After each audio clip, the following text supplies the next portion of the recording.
Okay, so yeah,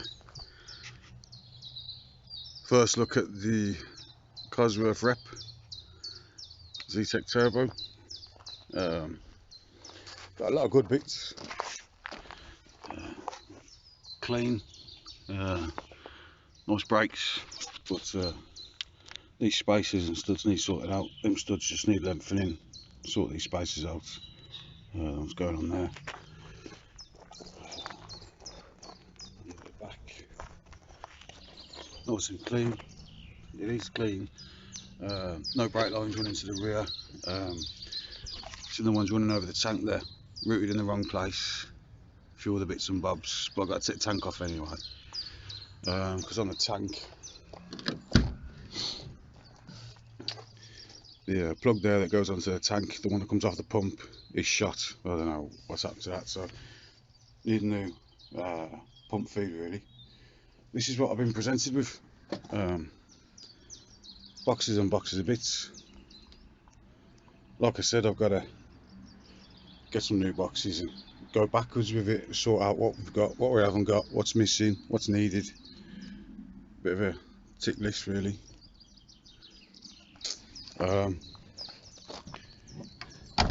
If that scares you, wait until you see this next bit.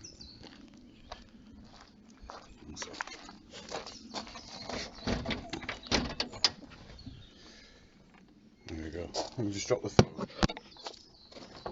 Stand the body up. Bear with me. Only got one pair of hands.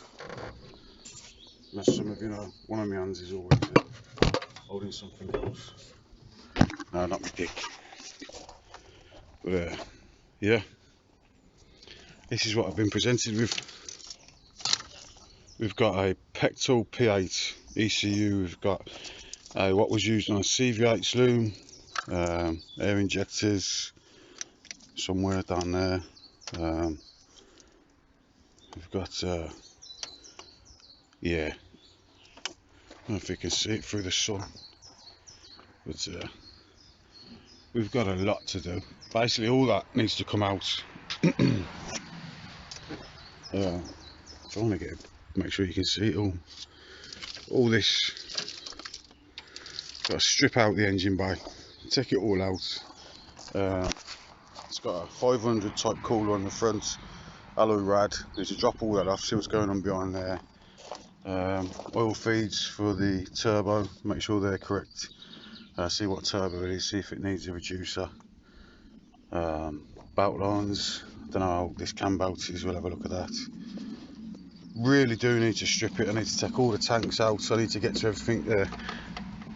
EFI inlet's not bolted on. There's take it down to as much as we can really. So we've got a floating engine in there. We'll leave the manifold on and the turbo on, but we can have a look around that. Exhaust looks nice from underneath, but we'll have a good look at that. But yeah, that's some work, ain't it, mate? Right? So I did receive a video of the vehicle before it came, which I agreed to because it looks well presented. It's nice and clean, and I was told that the cabin loom's in, the light loom's in, the fuse box is in, which I've got to check. Got to go around all that. But basically, it really is starting from scratch with it. First off, I'm going to strip the bay, take the tank off, and then just clean up the inside, see where I'm at, label all the wiring, and start going forward hopefully at some point. But it's a lot of backwards to go at the moment, so Gary's dog's chilling over there. Look, Axel, say hello. I bet you don't envy me now, do you? Cheers. There you go. Another quick vid. Axel's doing the back end whilst I do the front end. He's good like that. But yeah, spent a couple of hours going over this motor now. Pulled the engine bay out, pulled a few loose things out the engine bay, boost pipes, inlets, random wires all over the place. There's well, wires galore, chopped, pulled off, and that's just the ECU to engine bay loom. But yeah, So I think I'm going to have to go further backwards than I anticipated, because the owner said that his mate had done the light loom, the cabin loom, and all that loom was done for him. But it's not great. Like, I've got random loom locations for a temp sensor, then you've got the oil pressure sensor from the back of the block here, and just jog it down there, and wires it at the front, and well, that's minimum. Again, it's not the owner's fault. He's had people working on it, helping him out and stuff, and it's beyond him. That's why he's come here. But like, we've got excessively long threads on this inlet, need taking back because you just can't get down to senders, and the injector loom clips don't hold. Loads of bits really. Power steering, piping isn't routed right. We've got carbon canister pipes coming from the tank, unnecessary.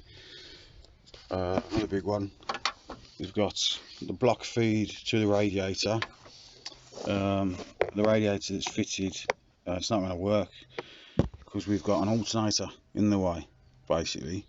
That's touching the alternator as well, so that's not great. But yeah, we need to look at what other people run, get hold of a standard rad and see how that's routed.